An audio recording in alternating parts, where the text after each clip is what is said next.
Hey, jump in with VintageRock.com once again at NAMM 2011. I'm sitting here with drummer extraordinaire, guitar player extraordinaire, and all-around well-rounded musician, Briian Tichy. Thank you. Hey, hi. What's happening? Hi. Good to see you, man. Good to see you. You are a busy motherfucker these days, man. Yeah. Hey. Yeah. As busy as they get, man. Yeah. Today's a little more mellow. We just get to hang out and go to the company, sign stuff like that. You know, yesterday was a lot of playing, and the days before with the Bonham tributes, there's a lot of playing, but it's all worth it, you know. Which is what I wanted to touch on first off. Now, you were one of the guys that kind of formed the thing. It was a big tribute to John Bonham. They had all the drummers in town, including Brian, of course, playing guitar. Yeah.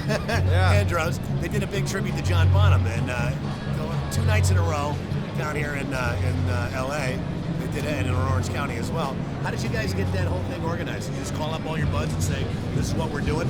Yeah, it was an idea that I don't know, somewhere last year in the spring or something. I was like, wow, it's John Bonham's the 30th anniversary of his passing is September 25th, 2010. It just seemed like wouldn't it be cool to get a bunch of drummers together and get the Bonham kit and get your friends to learn a bunch of Zeppelin, and everybody just goes and picks their favorite Zeppelin song and plays. Maybe just get a rehearsal room and do it. Get a keg of beer, videotape it or something, have fun. And I was like, well, maybe I should just try and book a club, but I don't know about all that stuff. But my buddy Joe Sutton, he books clubs in Hollywood. So I told him the idea, and he was like, I have that date on hold at the Key Club. Cool. So I was like, and it was literally that easy. And everything else, it's a lot of work, but getting the drummers, everybody I told the story to, like, hey, this is my concept. Put the drums in the front, pick a song, whatever you want, and we'll all just get on. We'll have a couple drum techs around, and it went. All things considered, it went very smoothly compared to how it could have been a disaster. But we had the best time. The camaraderie between all of us was something I'd never really felt in the show before, because it's just, you could have seen it at the Galaxy. Behind the drums, there was this big area, because we only use half the stage. You could push everything up front.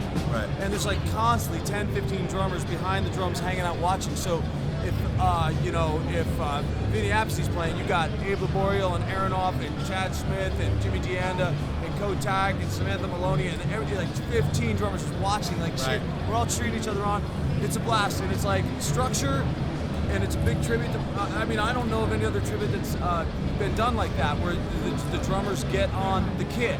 Right. And that's what I liked. The concept of that was what really excited me. And I think excited the drummers. As opposed to bringing their own bands. We've all seen Danny Carey playing this kit, but Danny Carey playing no quarter on Bonham's kit is unique. Absolutely. You know what I mean? Like that, and all the drummers, the different sound out of the kit, the different way we all project. It's not just a show for drummers at all. It's a drummer thing. It's John Bonham, but it's amazing music. Zeppelin's my favorite band. Bam. You know what I'm saying? And so it was a total labor of love, and it was a ton of fun, and there will probably be more down the road. I can't do it the rest of the year because I'm touring with Whitesnake and stuff. Right. That's why we did it. Thing I wanted to talk about. Yeah, we did it in September, and then we did 2 in a row just because we ended up getting 2 dates. And we said, let's have some fun and see what happens. And they were both great. I'm glad we did them both. Maybe something like a yearly event, maybe it could come out. I don't see why not. I don't see why not, and especially around NAMM time. I was going to get all comfier. Especially around, especially around NAMM time. We'll be talking about these drums. They're beautiful. Look at I love them. And I want to do more. Look, we got the shirt. Check out the shirt, dude. I know, man. Come on. This is the original one. Right there. Oh, we messed up. No, it is September. Then turn around. Check it. Here's who was there. Like Adler and Priest and Kenny. Get out. Look. The whole family was there. Lots. Katie. Corey. Yeah, it's alphabetical order. Do it right. Of course, Jason and Zoe, his kids. He headlined the original one, dude. And then in the bottom, the band is called the Moby Dicks. Come on, is that the best name? Michael thought of that. Devin, he's bass player in Whitesnake and with Jason. And I said, oh, let's call ourselves a name like what? Some Zeppelin related name. And he's like, no, the name we have to be is the Moby Dicks. So I'm like, I could have never topped it. That's it. So we are the Moby Dicks. Because I play guitar when I'm not on drums, which is like just about as much fun as, that's my favorite part of the night is when I just get to chill and play guitar with the band. I was going to ask you about that. You play guitar as well as you play drums, dude. What do you like? How did you actually get to be able to do both of those things so well? Honestly, it's not, Charlie Benanti plays great guitar from Anthrax. He writes all that Anthrax stuff. Yeah. We were hanging out trading some Zeppelin licks on guitars. And if you look, that's cool. Like, you know, a lot of guys play 2 instruments, but you know, I put time into it. I wanted to play like a guitar player, not just like a drummer who kind of knows some stuff. But I mean, you look at like McCartney, Stevie Wonder, Phil Collins. You know, just look at the list of drummers that play and write. I mean, Don Henley. You know, come on. So what I play guitar. One thing I did put a lot of time into is lead stuff, not just like learning songs. I didn't learn that many Beatles. I got all into my 80s shred stuff and my Randy Rhoads and even Yngwie and the sweeps. I mean, I put a lot of time into that. So which one was first? Did you play guitar first or drums first? Drums were first. Guitars. It was like a year later. I really wanted electric guitar, but I had an acoustic. And then somewhere like 7th, 8th grade. You know, you start learning from your friends. Somebody shows you Smoke on the Water, Iron Man, Back in Black. Shows you a pentatonic scale. My dad showed me the Day Tripper lick, you know, correctly. And so I've always played. I love it. I mean, in high school, I was in college. I think I've been putting more time into guitar since I was probably 15. But I am a better drummer, though. Sad to say, because I would rather actually be playing guitar full time and make the drums a hobby. But I just didn't go that way. But I love playing guitar. I'm telling you, you got to check him out. He can hold his own on guitar, you know, with all the good guys, you know. But listen, I wanted to touch on a couple of the bands. Now, some of the biggest bands in rock. You played with Foreigner, Billy Idol. Now you've got the gig in Whitesnake. Yes, this is Whitesnake's latest drummer. How did that all come about, and what's the plan for Whitesnake? I really wanted to play in Whitesnake from a long time ago, and I really, you know, about 2 years ago, I would go up to Tahoe and I started kind of like just feeling out the local scene. And like I started asking about David Coverdale, like, well, you know, maybe, does he live up there, you know, and found out where he lives. So I, you know, maybe like once every couple months, I'd fly up there. I had like some color photos, 8x10s, I had demo tapes, I had like a bio written up. And I'd just go kind of in his front gate, like this massive, this 30-foot gate, and I just blow everything over. And one day, he opened up the gate, and I got on my knees and said, will you please give me a chance, David? Please give me a chance. He gave me a chance. It's complete bullshit, I'm sorry. I figured that, you know. Word. About halfway through that story, you got me. You know? Like, wait a minute, I don't know. No, there's, you know, somebody recommended me a bunch of years ago to possibly do something, but when they got it back together, I was playing with Billy Idol at the time. Tommy Aldridge was available. He got in and did it. But that's when David and I first spoke. And then that was 7 years ago, so 8 years ago. So this year, I jammed with Doug Aldrich last year. I loved Doug's playing before we even really knew each other. I was like, I could tell. I just knew it. And then we played together at this tribute show. It was like you could feel Doug Aldrich. Like he enters the room, he puts on a guitar. It's like, ugh. And we just locked. We both could kind of tell.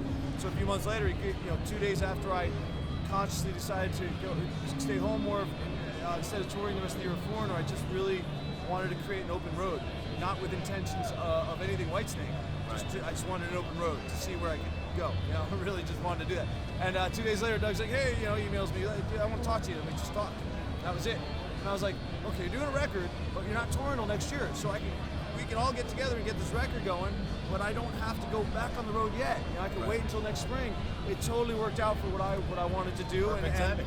Yeah, so for a drummer, that's kind of hard to do. We would not have been able to do the Bonham tribute stuff if I either stayed in Foreigner or if Whitesnake was touring. I would have had no time. So it really worked out because like anything, you do one thing. It's like I love playing with Foreigner and they're all my bros, but you go, man, years. I mean, when you look up and go, it's time to get Christmas cards together again. You go, wow, that's another year. And I start thinking about the big picture of like how many years we have. I want to hit a lot of shit, dude. I'm behind schedule like by a decade right now. Really? Yeah, I'm behind by a decade. Easy. It's gonna be a long road with those guys. How long you got Vinny Appice over there, fucking Mob Rules, fucking Holy Diver. You know what I mean? It's like these are records I grew up on. That's what you want to leave a stamp, you know? Those are stamps. Vinny's decided to join us. Yeah. Totally. The man right here. Yeah, but no, when I told this the other night, I'm like, when I'm in high school, 9th grade or whatever, and I'm cranking as loud as I can, Mob Rules in my Walkman. In the summer, we're at a summer beach house or something in New Jersey, and I'm just like listening to the hugest groove and this huge drums, these amazing songs, this great production. I'm just like, I mean, that stuff sits with you. When you play, when you get into when you play and you know, there's certain things you think about. And so I always go back to, man, I remember how influenced I was by that record. And whenever I get into something, I go, well, I want to hopefully touch on stuff that influenced me tonight. You know, when I'm playing, whatever it is. And Vinny's like one of those cats to me. It's top 10, dude. Bam, hard, big time, man. Totally. All of us. Yeah. You know? Anybody that's ever picked up a set of sticks. So listen to the verse of Sign of the Southern Cross. Just like listen to. There's always air. There's always. Dude, that's why you play the way you do. That's why you play as hard as you do. Because I would just play that stuff. Don't hurry it up, dude. Just let it sit. You know. There's no rush getting to the next part. No. You know, if you're in a rush, man, it's like because I don't like when they're always hurrying me up, trying to tell me I gotta leave. Like, all right, as soon as we finish the show, we gotta run to the airplane to go to then we gotta get up and leave quick. And I'm like, I gotta enjoy what I'm doing. Exactly. Enjoy the groove. That's what I'm trying to say. Enjoy the groove. Don't push it. Tell us a little bit about D-Drums. Why did you guys pick D-Drums? What you know, of all the drum companies, tell us more why D-Drums. I mean, I don't know what they're paying him, but I got about a couple mil in the bank. Because they're awesome. Money. I mean, listen to the tone. He goes on for days. Listen. Sustained. It's beautiful. Do you hear it? If it was quiet in here, you'd hear it. Go get a bite to eat. They're awesome. The old Tacker owners. Don't look at it. You can't touch it. This goes to 11. All the quotes. Tell us what you like best about D-Drums. The name and the name. I don't know what D-Drum means. D-Drum.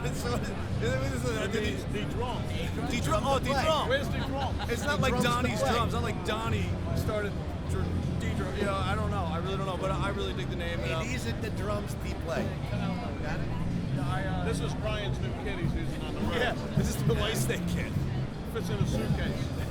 Because we're scaling down the door a little bit. It's a tambourine that fits right inside. What I'm going to do, Brian! Oh, no. Oh, we got more interviews going on in the middle of the interview. Hi. He's working for us. Can we finish this one up to do that one? What are you doing? It's like a double whammy right now, and I don't know how I'm going to do it. Nonetheless, you're going to be on the road with White Snake. Okay, yeah, I'll be right back in there. We're going to finish this one up and now do that. Thanks, guys. Awesome. Nonetheless, thanks for hanging with us. Bye, Vinny. Bye, Vinny. Bye. He's off to another one. See, this is NAMM show madness at its best. So, nonetheless, so White Snake. D-Drum, but can I talk about D-Drum real quick? Yeah. You know how to tune a drum set, you can probably get it. All drums sounding pretty cool. You get your heads that you want to tune up. You know how to use your ear. But they're powerful, punchy, and loud. They're many different, awesome colors. Great hardware. You got the Vinny Paul double pedal. I mean, come on. You know, everybody that sits down, I got, you know, because I do the Bonham tribute stuff. A lot of drummers, we had that as a spare. Like, dude, this pedal's awesome, you know. So, I mean, all the way around, it's all great stuff. And I'm just looking at the new stuff this year, and I'm like, wow, I picked a color for the White Snake kit already, but I'm like, oh man, I'm looking at this one and that. I'm like old school Peter Criss and stuff, you know. It's kind of hard to do. You have to have a different color. I think I'm gonna bother them to make me, get another kit together. But they sound great. The kicks, dude, the 26s by 16s, or even by 18s, they sound great. They ring true. They resonate awesome. Toms, the snares, dude, but the snares, I have a bunch of these different snares, wood, metal, and whether it's 6, 7, 5.5, whatever, they're all, so I look for, I love the Alex Van Halen Bruford, bonk, bonk, you know, the bonk, bonk, I love that, and I get it with all the drums, they just sound killer. Perfect. Well, He sticks it right in the middle. I'm sorry, we weren't talking about Vinny anymore, so he doesn't want me to talk. And then I got Holy Diver. Hey, this was the only guy in the world that got together 20 great drummers in one. And not because they liked them. Yeah. And everybody got along, and nobody. Yeah, it's the only guy that can do that. It was, well, you know, as Frankie Manilli says.